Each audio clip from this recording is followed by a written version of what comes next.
lesson for Sunday, November the 1st, is entitled Glory for the Daily Grind. The key verse is from Mark 9:24, which says, "Immediately the boy's father exclaimed, 'I do believe. Help me overcome my unbelief.'" The scripture is from Mark 9, verses 2 through 7 and 14 through 24. The lesson focus is God hears us even when our faith is weak. In the overview, it says that Peter, James, and John traveled with Jesus to a high mountain where they became eyewitnesses of Jesus' glorious transfiguration and even heard the voice of God declaring Jesus as his son. But when they descended from the mountain, reality began to set in. Life in the valley was in chaos. The rest of the disciples had been unable to heal a man who had become demon-possessed. Jesus, however, healed the man, demonstrating that the power witnessed and received on the mountain was also available in the valley. In the introduction, it says, "Have you ever taken a trip into the mountains?" For flatlanders, a trip to the mountains is absolutely exhilarating. Every time they hike above the tree line and look out over the scenery below, they lose their breath. However, they come away with a sense of God's power and majesty, and usually, after a trip like that, can't wait to tell others what they saw and experienced. Unfortunately, though, many don't live near the mountains. They live in the valleys, where life tends to come fast and furiously, and where they often don't have the answers they need. Where do you live? Do you think God's power could make any difference there? In part 1, it says the disciples were given a glimpse of Jesus' power and glory on the mountain. And the text is from Mark 9, verses 2 through 7, which says, "After 6 days, Jesus took Peter, James, and John with him and led them up a high mountain, where they were all alone. There he was transfigured before them. His clothes became dazzling white, whiter than anyone in the world could bleach them. And there appeared before them Elijah and Moses, who were talking with Jesus. Peter said to Jesus, 'Rabbi, it is good for us to be here. Let us put up 3 shelters, one for you, one for Moses, and one for Elijah.' He did not know what to say. They were so frightened. Then a cloud appeared and enveloped them, and a voice came from the cloud, 'This is my son, whom I love. Listen to him.'" 6 days after Peter had declared that Jesus was the Christ, and Jesus in turn had taught the disciples about his impending death, Jesus decided to retreat into the mountains. Throughout the Gospels, we discover that Jesus had a regular pattern of retreating from the crowds to the solitude of the wilderness in order to commune with his Father. This time, though, he took his 3 closest disciples with him. They ventured up the slopes of a high mountain, probably Mount Hermon, which was only about 12 miles from Caesarea Philippi and towered over 9,000 feet above sea level. Throughout Old Testament reading, mountains are associated with closeness to God and a readiness to receive his words. After climbing the mountain, Peter, James, and John became witnesses to something very unusual. Jesus actually became transfigured before them. This word, also used in Romans 12:2, is the word from which we get the English word metamorphosis. His clothes became dazzling white, so white, in fact, that Mark declared that no one in the world could ever possibly bleach them so bright. The glory of Jesus' deity showed right through them. Later, writing in his second letter, Peter would remark about this incident, "We were eyewitnesses of his majesty." As the disciples watched, 2 other individuals suddenly appeared on the scene and began to talk with Jesus, Elijah and Moses. The disciples may have deduced this from their conversation. The 2 men represented both the law and the prophets, the primary testimonies to Jesus from the Hebrew Scriptures. Interestingly, the Old Testament records both Moses and Elijah as having experienced an encounter with God on a mountain at some point during their lifetimes. Peter, always the impetuous spokesman of the group, blurted out to Jesus that he thought it might be a good idea to put up 3 shelters, one for Jesus, one for Moses, and one for Elijah. Perhaps he had in mind the Feast of Tabernacles, where shelters were erected to commemorate the Exodus. Or perhaps, seeing Jesus' glory, he wanted to bask in the moment and somehow perpetuate it. In any event, he really did not know what to say, because he and the other disciples were very frightened. He just could not make sense of it all. Suddenly, everyone became enveloped in a cloud. Clouds are common on mountaintops, but this one was different. This cloud, like the one that guided Israel out of the wilderness that appeared to Moses and that filled the temple with the glory of the Lord, concealed the very presence of God.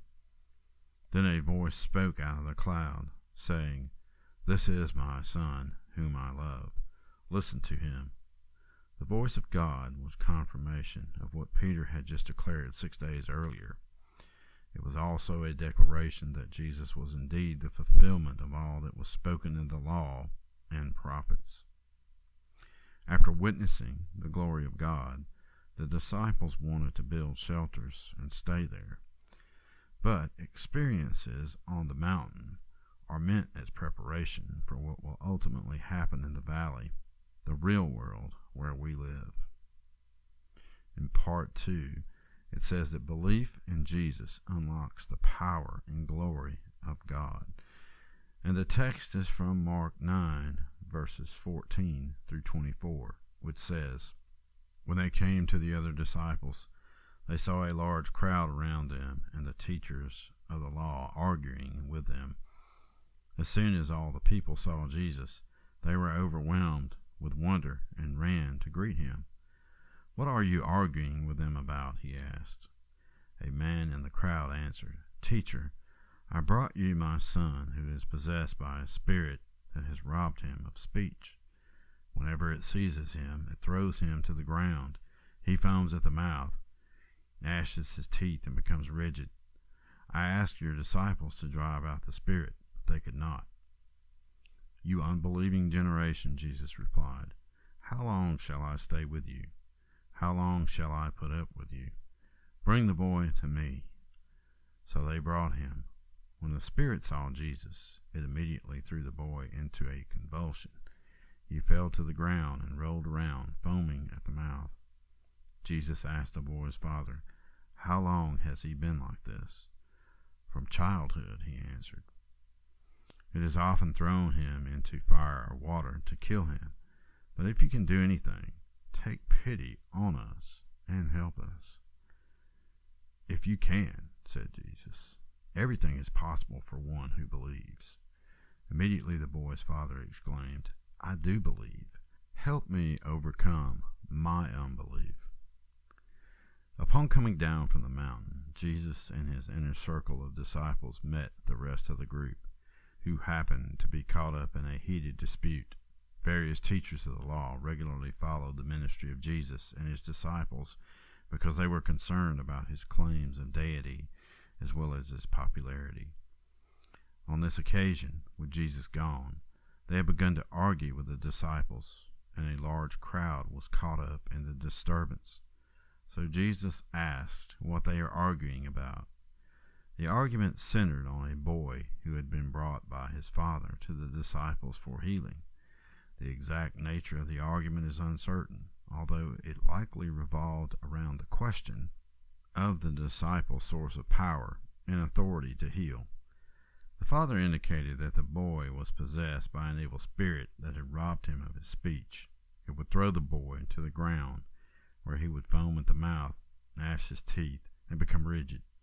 Unfortunately, though, when he was brought to the disciples, they were unable to drive out the spirit. Jesus had given them that authority, and they had successfully cast out evil spirits on other occasions. But here, in this instance, they were powerless. They didn't know what to do. So, after chastising the disciples for their unbelief, Jesus asked that the boy be brought to him. The evil spirit within the boy immediately recognized who Jesus was and began to show off his diabolical power by throwing the boy into a convulsion where he rolled on the ground and foamed at the mouth. Jesus then inquired of the father as to how long the boy had been like that, and discovered that he had suffered from this affliction ever since childhood. On several occasions, the spirit had actually thrown the boy into fire or water in an attempt to kill him.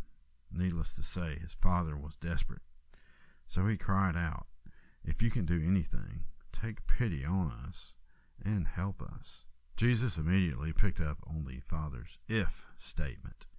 He always does, because it reveals our hidden unbelief. If we truly believe he is the Christ, the Son of God, then we would also understand that nothing is impossible for him. Everything is possible for one who believes, Jesus told the Father. Belief in that culture, though, was more than just a simple cognitive understanding of something. Belief involved the full commitment of oneself to the object of that belief. "I do believe," the Father responded. Then he added, "Help me overcome my unbelief." All of us live from time to time with a mixture of both faith and unbelief. The question is which one we will allow to rule our lives. The writer of Hebrews said, "Faith is confidence in what we hope for, and assurance about what we do not see." Jesus even said on one occasion that if we had faith even as small as a mustard seed, that faith was actually capable of moving mountains. So it is not the size of one's faith that makes moving mountains or casting out demons possible, but the power of the one in whom we put our faith. Jesus did heal the young man. He exorcised his demon, and he taught his disciples an important lesson in the process. Through prayer, they, and we, would be able to accomplish even the impossible. The more we learn to put our trust in the Lord, the more our unbelief will dissipate, and God's power and glory will ultimately be seen as a result. In today's life application, it says, "Can you recall a moment when you witnessed God's glory and power? What was it? What did you learn about yourself and about God? What impossible situation are you facing? What did you learn about God on your mountaintop that might help you exercise greater faith in him right now? How might your vision of God's glory and power help someone else who is going through a dark valley?"